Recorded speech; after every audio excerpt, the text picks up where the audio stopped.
छोटे से कस्बे की गलियों में एक संस्कारी सी बस्ती थी, जहाँ एक छोटा सा मकान था, पुराना टूटा फूटा, लेकिन उस पे बसता था एक बड़ा दिल। वहाँ रहती थी गोपी, 20 साल की एक साधारण लेकिन दिल से बेहद खास लड़की। उसके दो भाई थे, बड़ा भाई रोहन जो शहर में नौकरी करता था और छोटा भाई रामू जो अभी स्कूल में पढ़ता था। गोपी के पिता की कुछ साल पहले मृत्यु हो गई थी और माँ ने मेहनत करके तीनों बच्चों को पाला था, लेकिन अब माँ भी नहीं रही। गोपी ही अब इस घर की बड़ी थी, माँ भी, बहन भी और एक तरह से पिता भी। रक्षाबंधन का त्योहार आने वाला था।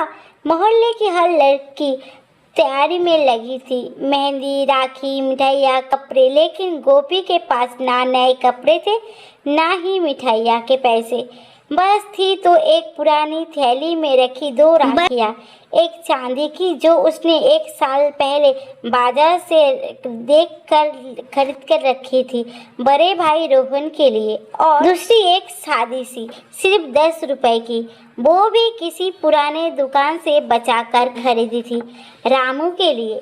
राखी से एक दिन पहले रोहन का फोन आया, गोपी राखी पर नहीं आ पाऊंगा रे, ऑफिस में छुट्टी नहीं मिली, तू बस राखी भेज देना। और हाँ, पिछली बार की तरह इस बार भी 500 रुपए पहले ही तेरे खाते में डाल दिए हैं, तेरे खर्च के लिए।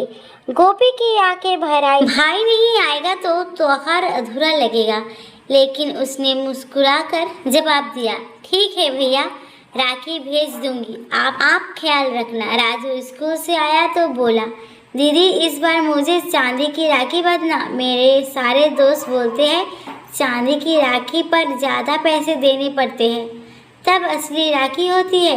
गोपी ने उसके सिर पर हाथ फेरा, ठीक है मेरे सिर, तुझे चांदी की राखी ही बांधूंगी। अगले दिन सुबह गोपी ने पहले अपने छोटे भाई रामू को तैयार किया, उसको मिठाई खिलाई, उसके हाथ में चांदी की राखी बांधी और खुशी से बोली, आप बोल मेरी लंबी उम्र के लिए क्या देगा तू? राजू बोला, मैं तो अभी छोटा हूँ, बस 20 रुपए ही बचाए हैं जेब खर्च से, लेकिन वादा करता हूँ बड़ा होकर सबसे पहले तुझे ही सोने की राखी दिलाऊंगा। गोपी हंस पड़ी, मुझे कुछ नहीं चाहिए, बस तू हमेशा ऐसा ही प्यारा रहे। रामू चला गया खेलने और गोपी ने फिर अपने बड़े भाई के लिए राखी, चावल, रोली और मिठाई के एक लिफाफे में रख दी। उसने जो 10 रुपए की राखी ली थी, उसे मैं अपने प्यार और आशीर्वाद के धागे बांध कर भेज दी। रोहन को जब वो राखी मिली तो उसने सोचा, अरे ये क्या, मुझे तो हर बार गोपी चांदी की राखी भेजती थी, इस बार तो बहुत सादी है। लेकिन फिर उसने मिठाई का डिब्बा खोला तो उसमें एक चिट्ठी, प्रिय भैया, इस बार राखी पर आप नहीं आए, लेकिन आपकी यादें हमेशा मेरे साथ है।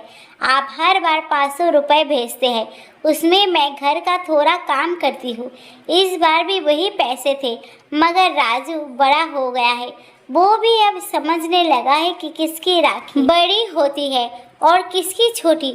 मैंने उसे चांदी की राखी दी है क्योंकि वो बच्चे हैं, भावनाओं से नहीं दिखावे से खुश होता है।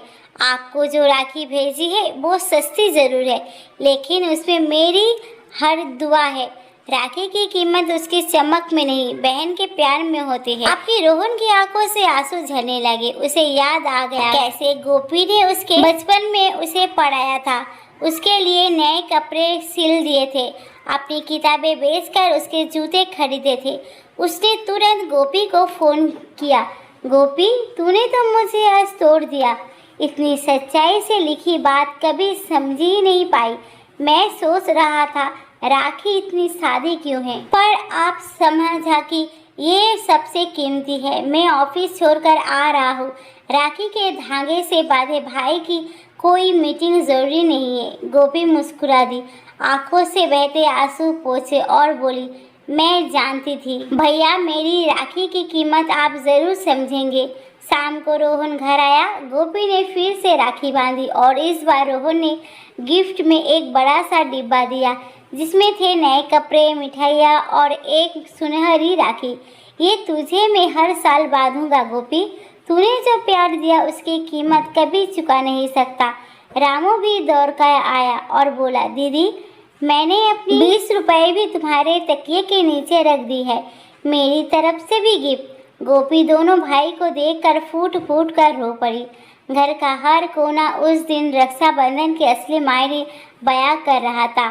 धन नहीं, प्रेम है, उपहार नहीं, अपनापन है, दिखावा नहीं, दिल का रिश्ता है। दोस्तों, अगर आपको ये कहानी अच्छी लगी हो तो लाइक, शेयर और सब्सक्राइब जरूर करें। धन्यवाद।